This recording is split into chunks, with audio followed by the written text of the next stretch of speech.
Karibuni. Welcome in, everyone. Grab a seat and let's get settled. I am absolutely thrilled to have you all here for today's session. In this explainer, we are going to completely change the way you look at something you do every single day. We're diving deep into the biological architecture of human communication. Okay, let's dive into this. So, I'm just talking. Let me ask you all a question. How many times have we actually used that exact phrase? How often do we completely dismiss a conversation, assuming it requires absolutely zero effort? We sort of wave our hands and go, I was just talking, as if it's as natural and effortless as breathing air. But listen, here is the sheer biological reality of what's happening. Thousands of neurons firing, dozens of muscles coordinating, multiple bodily systems adjusting, all at the exact same time. You are never just talking. It is a massive, highly synchronized biological event. All right, so here is our syllabus for today's explainer. First, we'll bust the just talking myth, then we'll head inside the command center, check out the full body workout involved, tally up the energy and hormone tax, rank the ways we communicate, and finally wrap up with the miracle of connection. Let's get right to it. Section 1. Get ready to completely unlearn everything you thought you knew about having a simple, casual chat.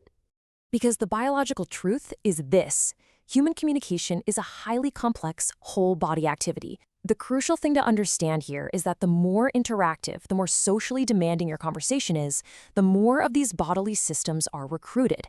You aren't simply vibrating your vocal cords. You are actively recruiting your nervous system, your senses, your cardiovascular system, literally all at once. Which brings us to Section 2. Let's take a look inside the actual command center, the human brain. I want you to imagine the ultimate supercomputer working in fractions of a millisecond before a single word even leaves your lips. Just look at the sheer volume of simultaneous processing happening here. Your working memory is actively tracking what the other person just said.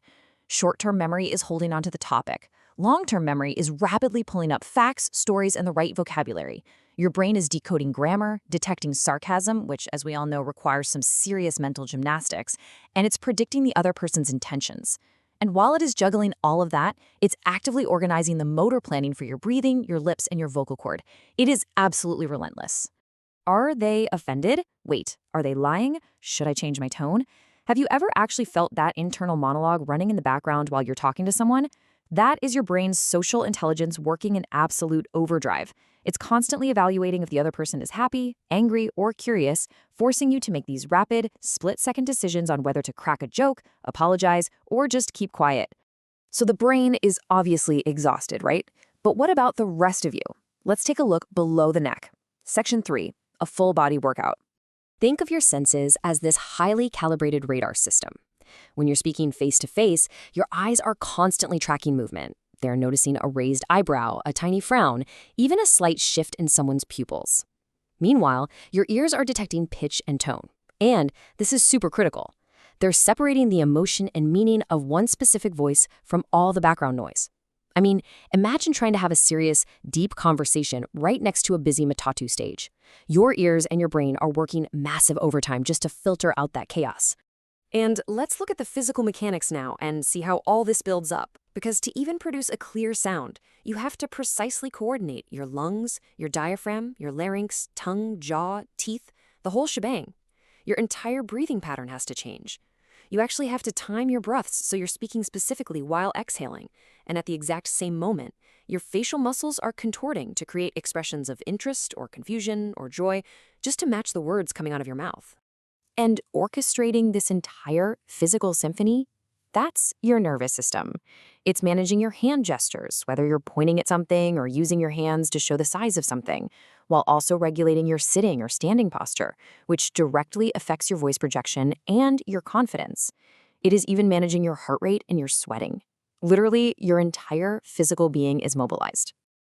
Are we all together so far, class? Good. Because with all this biological machinery running at full capacity, there is a very real, heavy metabolic cost to pay.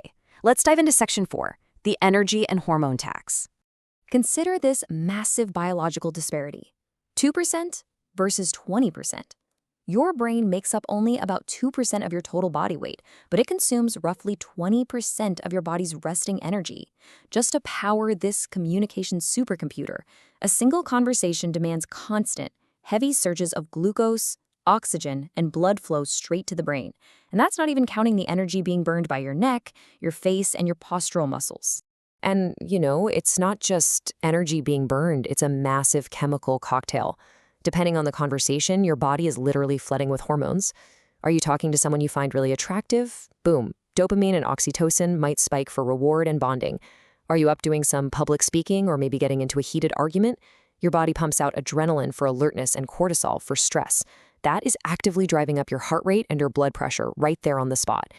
So now that we understand the deep biological costs we're paying, let's grade our daily lives. Section 5, ranking our communication.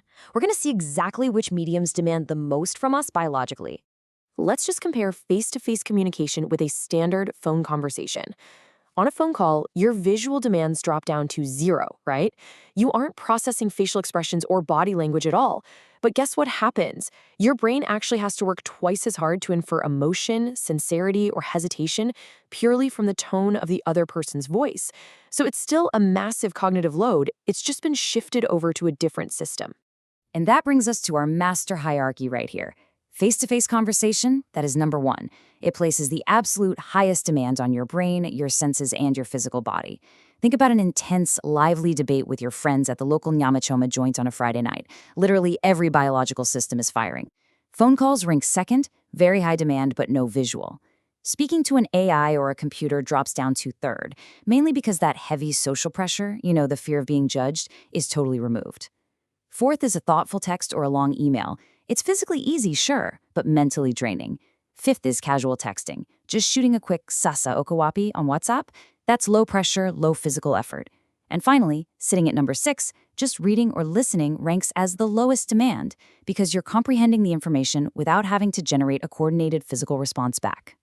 Well, we've reached our final section for today, Section 6, the miracle of connection. Let's bring this all together. Human communication is genuinely remarkable. It doesn't rely on just a single organ doing all the work. It is a tightly coordinated whole-body miracle that recruits your nervous system, your muscles, your memory, your breathing, and your emotions all at exactly the same time. So I want to leave you with this question to ponder today. The next time you feel completely drained after a really long, deep conversation, is this exhausting biological tax simply the true, beautiful price we pay for human connection?